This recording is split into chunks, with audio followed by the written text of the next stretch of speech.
Hello everyone, welcome to Natural Geekery, a podcast where I discuss gaming, creativity, and all the wonderful and positive ways we are all natural geeks. This is episode 4. My name's Brian. Welcome aboard.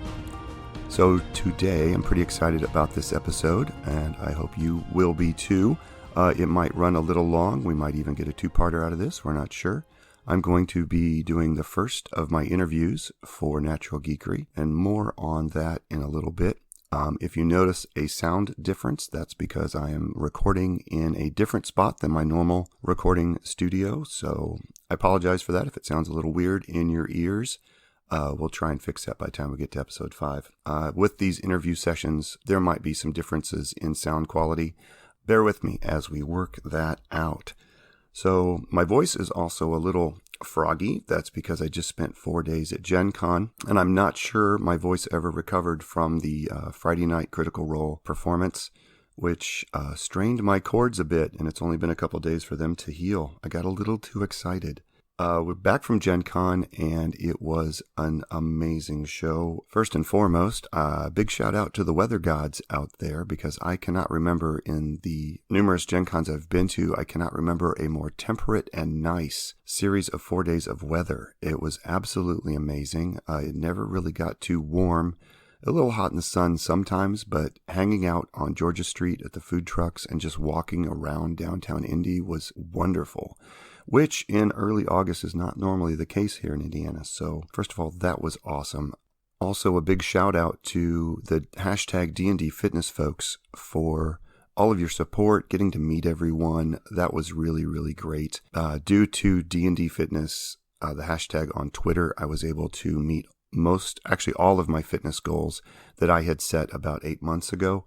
And just the community there is incredibly supportive. And if you're looking to get in shape or just try to, better your physical shape, I highly recommend it. Check us out. It's a good place to be. And overall, the con was actually, for me, really fantastic. I hope everyone that went had a good time and was able to enjoy themselves to the fullest and their full geek potential.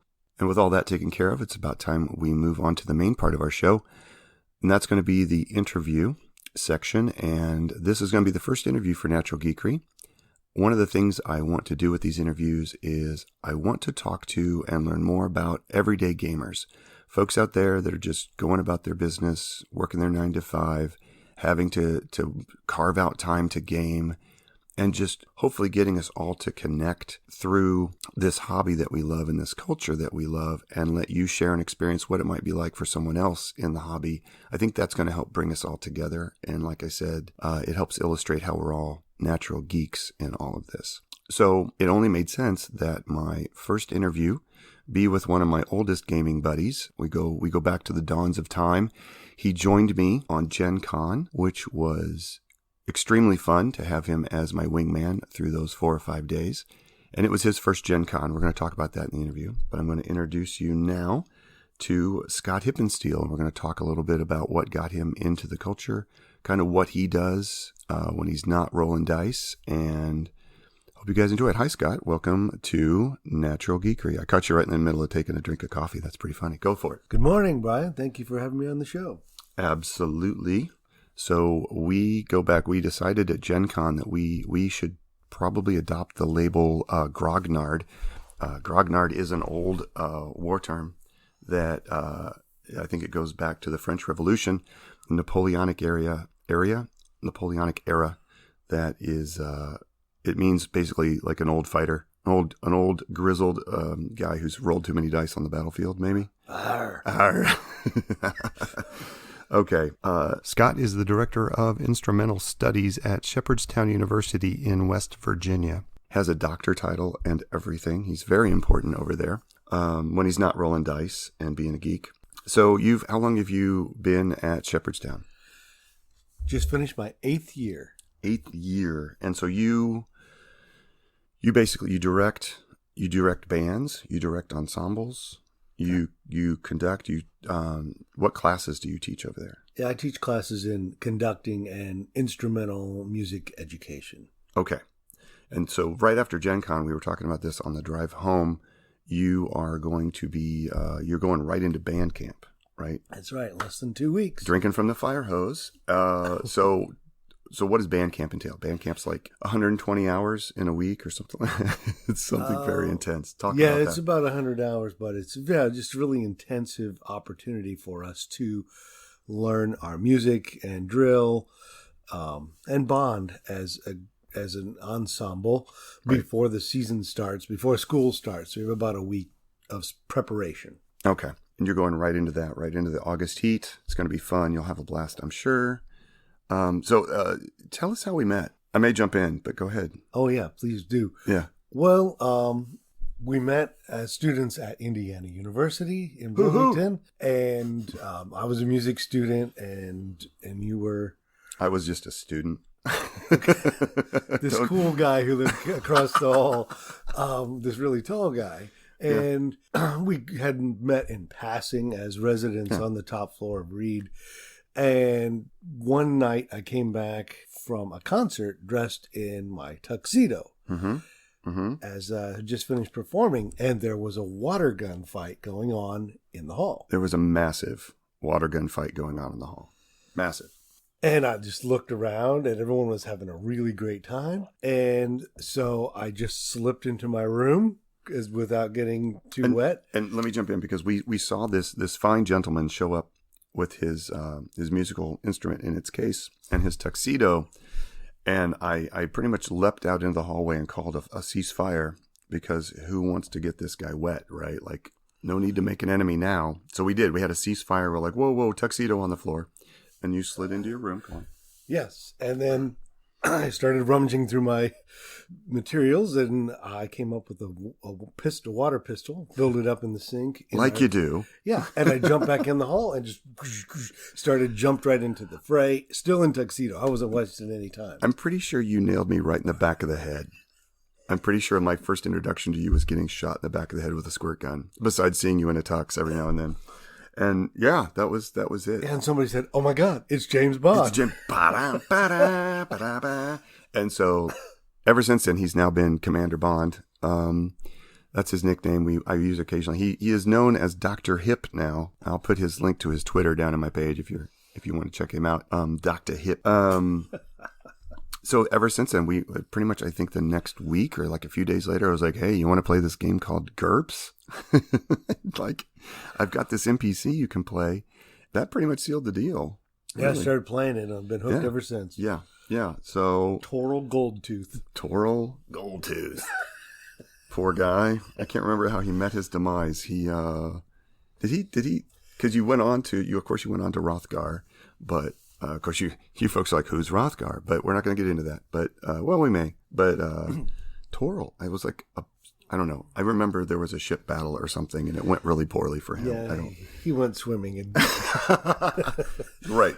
Yeah, in like fantasy shark-infested waters. Sea gods. Met the sea gods. Yes.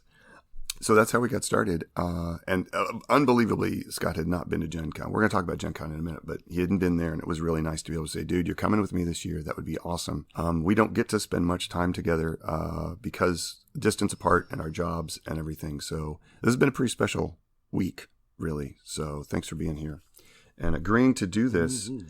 So your favorite instrument, the instrument that you play? I'm a trombone player. And you were even saying at Gen Con that you should like bring a trombone and we'll get like I won't because you don't want me playing anything. I used to play sax, but I don't think you guys want me to play sax now because it's been a while. But you guys just set up a brass band on the corner. You could bring some of your students. That'd be hilarious, right? Yeah. There were a lot of musicians performing in different areas, inside and outside at Gen Con. Right. And trombone, like brass band, happy music. You didn't used to work at an amusement park, right? Oh, yeah. I spent a summer in college at Cedar Point. Okay. Running around being one of those. As a grounds band. It was really fun. Being one of those crazy folks running around. If you've ever been to an amusement park, you know what I mean? He was one of those guys.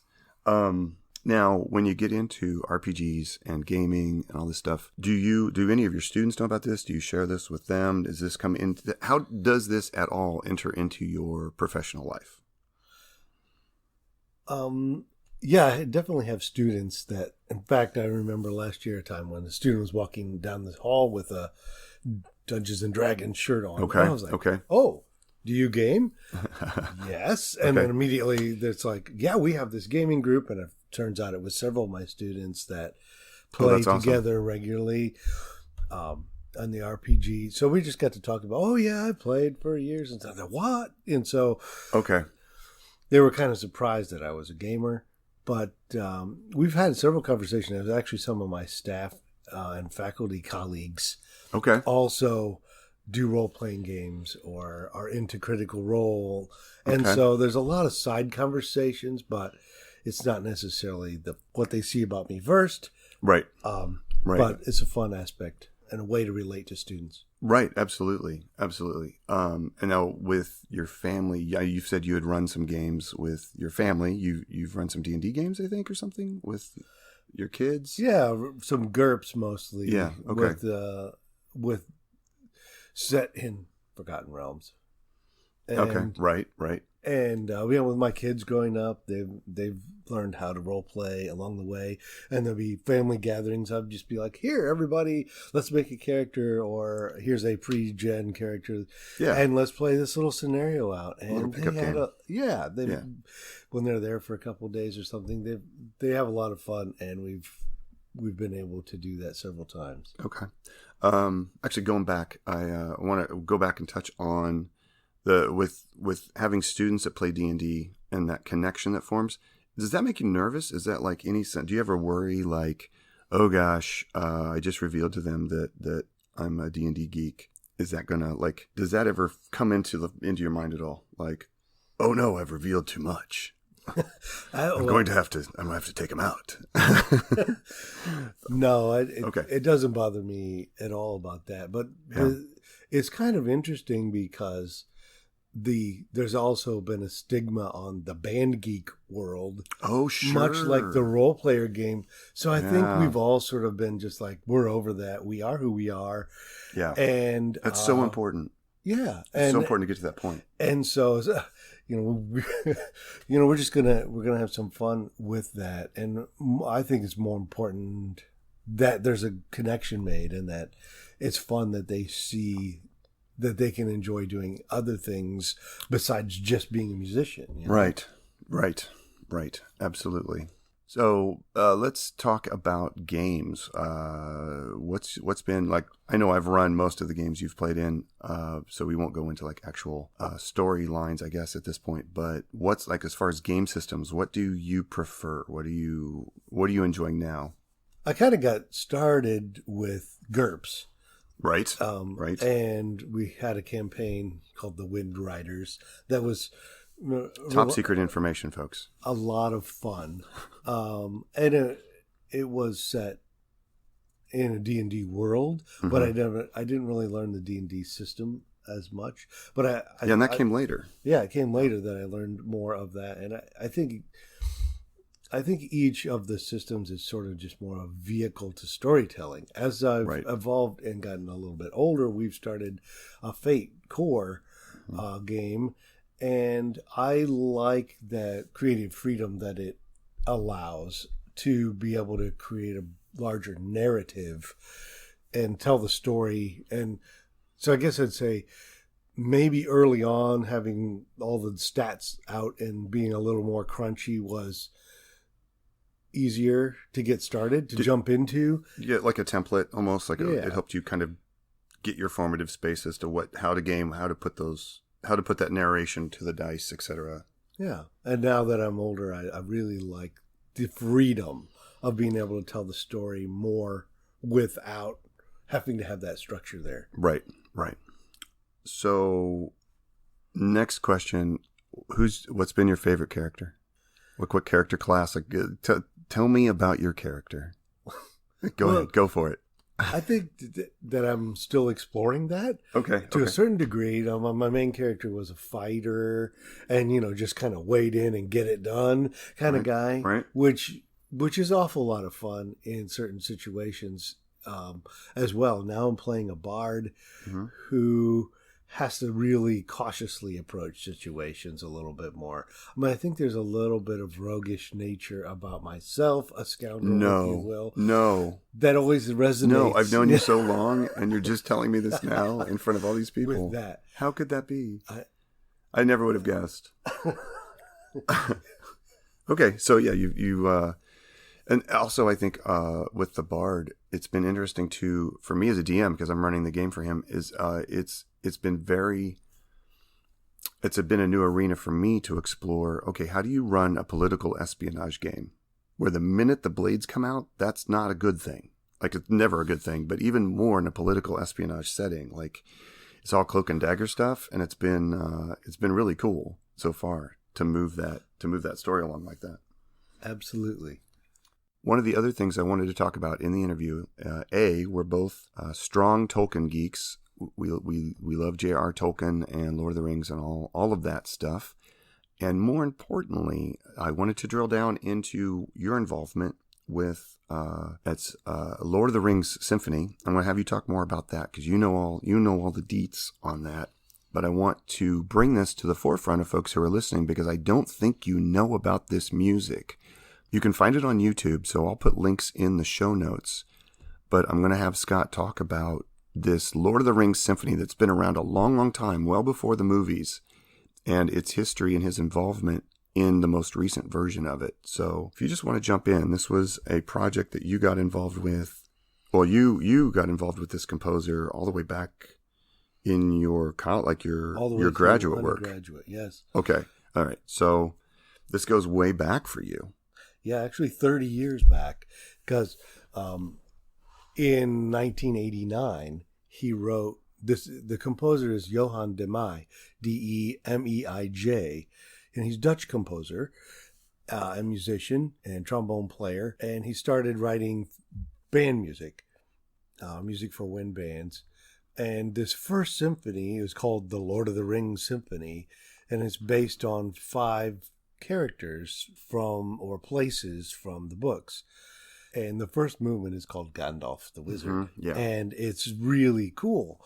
And so we had a chance to premiere this work when I was a student as an undergrad at Indiana University. And then, so I just fell in love with this writing. It was kind of a cool style. And I followed a few of his other works through the years. Well, last year, there was a email call went out to join a consortium for what is his Symphony Number 5, Return to Middle Earth, and to create this new symphony as part of a commemoration of the 30-year anniversary of the first symphony. Mm-hmm. And so I talked to my faculty, and we joined this consortium. And talk a little bit about what a consortium is. Like, how does that work? Well, it's generally a lot of, in the college band world, it's a lot of college and university bands, but it could also be high school music programs or community bands that would join into the consortium for a certain amount of money, depending on how big the piece is, and that group, all the people then in that group will have their name generally listed as part of the consortium in the score, and they'll have first performing rights to it, to the piece. Okay. For their region. So you reached out, you joined the consortium, which meant that you would be performing that. You would have first rights to perform that at Shepherdstown if you wanted to. And I was first introduced to this because due to that, Scott was able to, he had tickets and contacted me and said, and it was going to be premiered in Valparaiso, Indiana.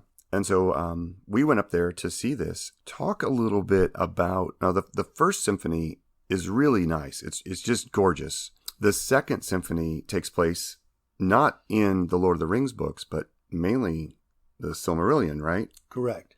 And it's based on, I'm going to have Scott talk about some of the characters that are featured in that.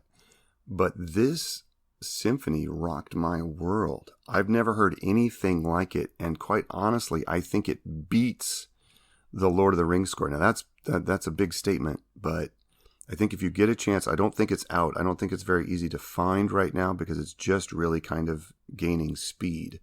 But this music will raise the hairs on the back of your neck. Can you talk a little bit about that, especially some of the battle scene music and like what you guys had to do? Oh yeah, it was really fun project to put together.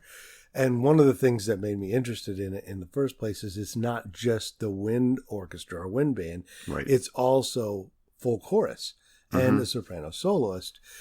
And they sing in Elven. Right. At the actual Elven language. Yeah, and yeah. so they had to learn pronunciation for a language that they don't normally get to do. Right. And you were telling me there's an expert individual. I don't know if you have the name in the forefront of your brain right now, and that's fine if you don't. We can put it in the show notes later. But there was an individual that the original composer contacted who had worked on the Lord of the Rings movies in order to get the pronunciation and the phrasing right. Is that correct? That's correct. I can't remember her name right now. No, it was kind of on the spot. Yeah, send it to me later and we'll put it in the show notes so you can find out who this person is. So this is a well thought out piece. And man, when the choir kicks in and they're singing in Elven, it was just beautiful, magical. Yeah. Right. Tell me about the rocks. Well, the piece progresses through some beautiful things. Part of the story of Beren and Luthien, and in her Elven name, Tenuviel, is one of the movements with the soprano singer and the Elven choir behind them. But yes, in the fifth movement is called the War of Wrath, which in the Silmarillion is sort of this like 30 years war, but between the Noldor and Morgoth and the bad guys. Yeah, all the bad guys and and part of that is the giant dragon. Right. And then so in the fifth movement is this War of Wrath. Yeah, all the forces of good and evil come together. Right. And so the music goes back and forth between this Elven choir singing, driving the forces on. Right, very inspirational. Right, and the guttural black chanting speech of the orcs. And so they start stomping, beating rocks together. Right. And they even have something called orc drums, which we just used like 55-gallon barrels and beat on them. Perfect. And so it just the piece kept building up to this massive climax where they're literally just shouting and screaming and just the as if war were coming together. And it's crazy because it captures. I think in my mind I could see the battle scene occurring with this music. And it caught the chaos of a war scene really, really well, and the kind of the grittiness of it too, which just phenomenal piece. It's a phenomenal piece of music. I agree. As a side note, there was a veteran at our performance, who afterwards came up to me, and he was actually a little bit wired, like a little wired, and he said, shaky. "You should put a warning on this piece." Oh yeah, because I have PTSD and I was in the middle of battle, and I did not know that was coming. I hadn't even thought about how effective the music was. But so obviously there you go. Wow, performance was pretty intense. Right. And he really enjoyed it. So that said, I was just a little bit surprised at how intense it got. Yeah. Yeah. And so how long did you work? So you had to put together the rehearsals and your group, you worked on it in conjunction with your choral director. Right. We rehearsed separately for a couple of months. For the performance. And then together for most of a month. Right. Yeah. And then the latest news on this particular piece, the Return to Middle Earth, Symphony Number 5. Symphony Number 5. I think you just heard recently that it's just about to come out, basically. Right. According to the composer's website, it's going to be released to the public on September 1st. Okay. So, and I will have that website link in the show notes on my blog. So if you want to check this out, you want to check out this composer, you can. And I highly recommend it. It is amazing. So we were talking just a bit ago about the fact you're playing a bard now, and you have all this real life musical knowledge and this background, and how how does that transition from when you take your real life knowledge and you bring it to the table? I know that we have started work on the particular fantasy world that I've had for a very long time. He's actually helping me with coming up with songs and the musical culture of the world. Are there other ways that it translates to the table and to the dice? To be playing this bard, but also like you have musical knowledge and experience that I'll never have. But how does that translate in? Can you talk to him about that? Like, sure. Yeah. Okay. I'll try. Well, Yeah. one of the things to back up just a tad Yeah. is one of the things I loved about Tolkien and other fantasy writers that include poems and songs in their writing Right. is, I mean, it's a vehicle for a musician and artists, poets, skalds, whatever you want to call them, to be able to convey, relate to the people. And I think the music surrounds a lot of civic functions, that you're having a wedding, you're having the events that happen, even in a bar, Right. a tavern or whatever. Music surrounds that. So it's a part of the culture that's there in all the different worlds we live in. And sometimes I like that. All the different worlds we live in. Indeed. and so Sorry. I guess it's sort of been a natural point of connection. And so I've enjoyed being a part of that. For a while, I played a bard or like a gleeman in the World of Time. Oh yeah, Mush, yeah. and you could. Oh, that's also, right. I've always found it's sort of like it could be a heated conversation going over here, and then you show up with a song and a bit of humor. You can break tension with it. You can. Right. It can fit into situations and sort of change the energy, if you will, in a certain way, uplift a room or, convey a sad moment. That's one of my favorite scenes in the Tolkien movie is when they come to Lothlorien and they say, they ask Legolas, well, what are they singing? And he says, it's still too close for me.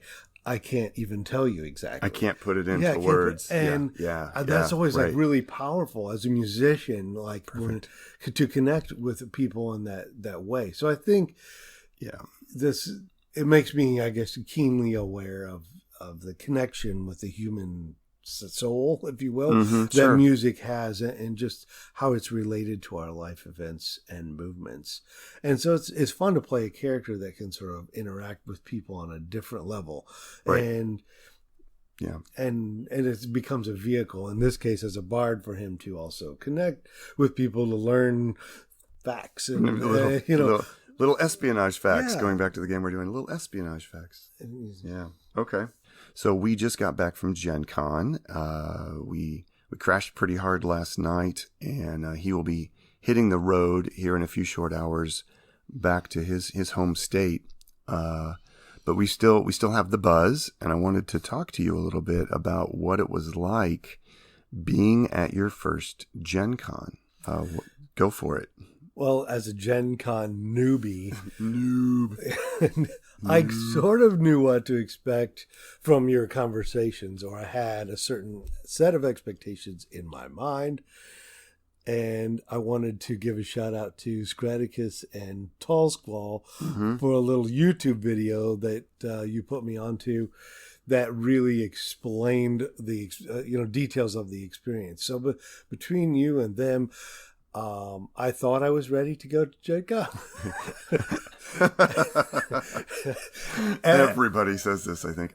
I thought I was ready. And then I just stepped, as soon as I stepped into that convention hall, and the amount of cosplay, the energy of all the people moving around, and the sheer vastness of the room really blew me away. It was terrific. And actually, with your permission, that I'm going to hit you with right now, I'm going to ask you, with your permission, I surreptitiously had my camera ready when we walked through the door, and I got a shot of the expression on his face when he walked through those Gen Con doors. Do you mind if I put it on the blog page? No, that's You can fine. say no. You can say no. It's fine. That's fine. Okay.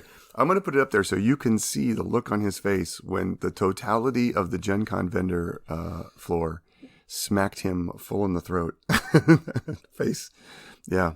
Gorgeous. Throat face. Yeah, it's always a stunning thing, and I thank you for letting me live vicariously through you, and being able to hang out with you while you had this new experience, because it just brought me back to my own experiences when my first time hitting the floor. So thanks for that. We were talking while we were there. We were talking about, more specifically, you were talking about the creativity, the expression, what you were seeing, what really struck you about Gen Con. Can you touch on that a little bit and talk about that? Yes, I mean, I think that people love stories. They love to, connect with different kind of characters and worlds and use their creative imagination in lots of different ways. And that's one of the things that I really enjoyed as I walked around. Because seeing people connect in lots of ways. Some of them through cosplay, identify with this certain character from this world, this time frame. Right. But, here were all these different kinds of ways that they could connect to, all these different game styles, all these different game worlds. Right. There was so much, and I guess you'd say it feels like this anticipation to some degree about, this opens doors to all these kinds of possibilities. Right. And so, and not only that, but here's all this people sitting down actually playing games all over the place, role-playing games, making up, being in character, taking things to that next level. So it's not just about throwing a bunch of dice, as it is about telling stories and really tapping into the creative energy of all these people, from the writers to the artists, yes, to the production folks behind the scenes, all of that coming forth into this sort of explosion of just expression and creativity. That it was really nice to hear his initial points of view on this. I'm really glad. Thank you for touching on that, because that's, it really got to the heart of what Gen Con is all about for me personally. And I think it's the same for pretty much everybody that goes. You're tapping into something that's just so much, I don't know, bigger. And real quick, going back, I will put a link in the show notes about the video I turned him on to that kind of gives a really good overview for Gen Con. It's a pretty good one, so I will link that as well.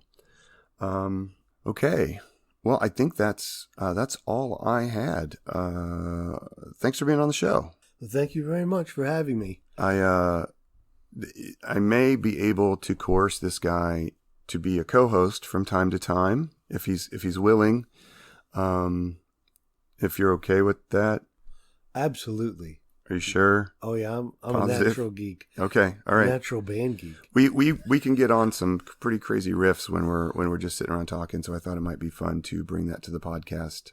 If we can get into both of our schedules, we'll try to see what we can do about that. Let me know in emails or comments if that sounds fun to you guys. But that's about it for the show. I want to thank everybody for listening. I hope you enjoyed this.